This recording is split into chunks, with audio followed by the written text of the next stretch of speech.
The Pittsburgh Steelers fall to 6-4 following a 13-10 loss to the Cleveland Browns. And while everybody is trying as hard as possible to decide whether or not it's Matt Canada or Mike Tomlin or Kenny Pickett, there is one clear answer right now, and really the only change that the Pittsburgh Steelers can make and should definitely consider making after a dreadful loss in Cleveland.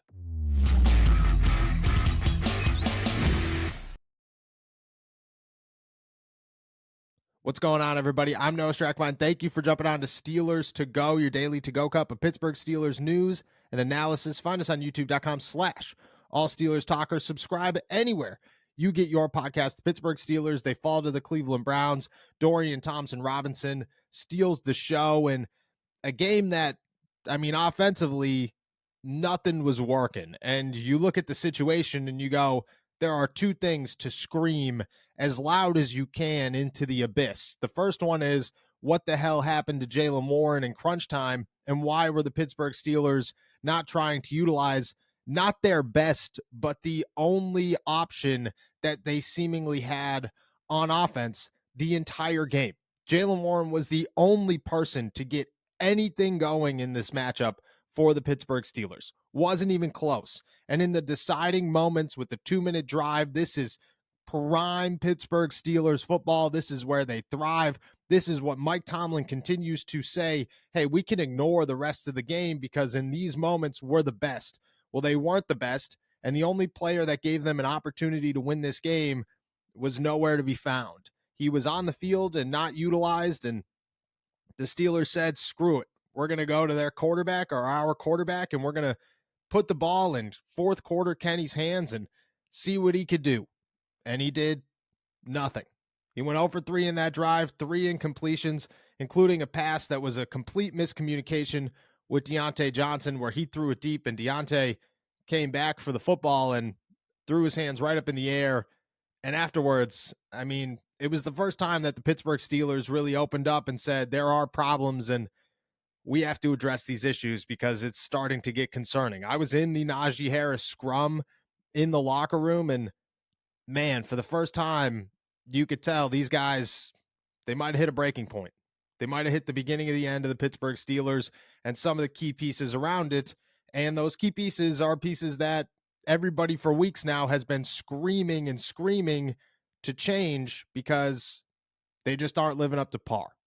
But again, there is only one change the Pittsburgh Steelers could make right now that would have any significance, that could boost their team, because quite frankly, as we all know, they're not going to get rid of Matt Canada. They're just not. The Steelers have held strong to their offensive coordinator. Mike Tomlin has made every excuse under the sun about why the Pittsburgh Steelers offense does not work, none of which include blaming his offensive coordinator or the play calling or the usage of players or the inability or the miscommunication or anything else you want to put your finger on that has been clear as day for why this team has struggled. Instead, he continues to say it's things like, well, the Cleveland Browns do this to every team. Only they don't. They just did it to the Pittsburgh Steelers. And every other loss before that, Mike Tomlin has pretty much used the same verbiage, that it's not necessarily Matt Canada and the Pittsburgh Steelers offense, but rather the other team just playing better. Okay, so Matt Canada not going anywhere, at least not for right now. But I think that at the end of the season, it's, pretty obvious from the outside that the Steelers cannot sit around and say, well, we could come up with enough excuses to keep our offensive coordinator for at least another season. That just doesn't make any sense. But in season, they're not going to make change. They're not going to make any coaching changes. They've made that very clear. They've made that very clear in the past, and they'll make it very clear moving forward. The only other option there is, well, the quarterback. And it's time to really consider a change for the Pittsburgh Steelers. Now, let me make something clear. I think of all 3 quarterbacks that the Pittsburgh Steelers have, Kenny Pickett far and beyond has more potential than Mitch Trubisky and Mason Rudolph. And I think that in a perfect situation with a much better offensive coordinator and a much better offensive game plan, Kenny could probably find some type of rhythm to get something done. I'm not going to say he's a Pro Bowler. I'm not even going to say that he's a starting caliber quarterback, but I'm saying that he's probably more successful than where he is right now. His environment has certainly hindered his development, and that falls completely on Matt Canada and Mike Tomlin. But it is what it is, and much like every other team and many other first-round quarterbacks who have not made it in the NFL, that doesn't matter at times. Nobody cares what your environment is if you're not winning. They only care about it if you're losing. And the Pittsburgh Steelers are losing, and their quarterback is struggling. And for the first time this season, it's time to consider a change. I'm going to toss out a crazy record that Kenny Pickett has put himself atop of after this game. According to CBS Sports, 315 quarterbacks have 500 pass attempts since the 1970 AFL-NFL merger. Only Kenny Pickett has thrown a touchdown on fewer than 2% of the attempts in that span. Pickett has thrown a touchdown for 1.9% of his passes. That is dreadful. For the third game in a row, he failed to reach 200 yards. For the second game in a row, he failed to reach 150 yards. He had a passer rating of 62.5 against the Browns for 106 yards, completed 15 of 28 passes. The chants, the screams, everything is loud. It is clear as day that Pittsburgh Steelers fans do not want their quarterback or want a different quarterback on the field, and I think it's time that the Pittsburgh Steelers actually listen. Now, do you make a drastic change and walk into practice on Wednesday and say, hey, Kenny, you're now the number 2, Mitch Trubisky, you're the starter? No. And if we're being quite honest, I am a bigger Mason Rudolph fan today than I am a Mitch Trubisky fan, just because Mitch's performance against Jacksonville it kind of sealed the envelope for me.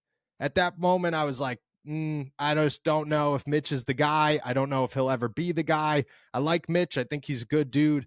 I think he works hard, and I think he's a good backup for Kenny Pickett. I think he's a good veteran leadership for a young quarterback. But on the field, in his play, I'm just not sold on the guy.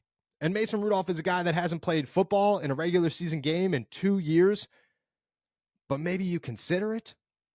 Maybe you look at him and you just say, well, you know what? Mason Rudolph hasn't done much, but he also hasn't been terrible. He hasn't struggled while being on the sideline.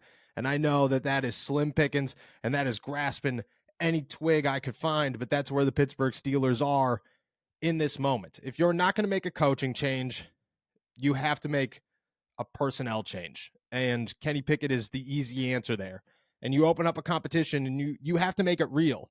The Pittsburgh Steelers have to make it a real competition between all 3 quarterbacks, not their BS competition that they did a year ago when Kenny went down and it was Mitch versus Mason. It was never Mitch versus Mason. It was Mitch's job, and then Mike Tomlin wanted to make some headlines and act like he's confusing other teams by saying Mason is in the mix.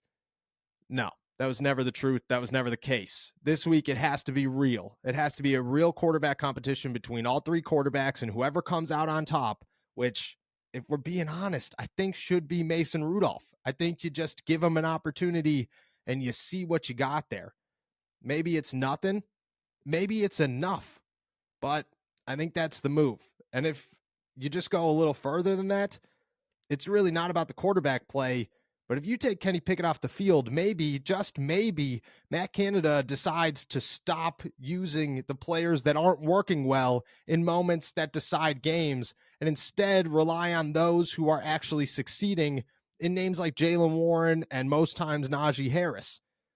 That's your game plan. And maybe, just maybe, if he takes the guy that saves his job, because I truly believe that that's how this situation is viewed. If Kenny Pickett succeeds, Matt Canada succeeds, everybody keeps their job, everybody's happy.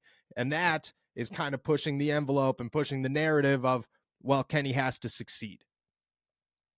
Maybe, just maybe, you take Kenny Pickett off the field, you no longer worry about that, you just try to make an offense work. And maybe that's when it does. I don't know. It's a tough spot to be in for the Pittsburgh Steelers. It is beyond ideal. It is not even close to ideal. And at this point in the season, man, it might be the worst spot to be in. But that's where the Pittsburgh Steelers are. And if you ask me, and if you ask many other people, it's time to start considering changes. Matt Canada is not going to go anywhere. So the only other option, the fallback plan, is to open up quarterback competition and see who walks away on top.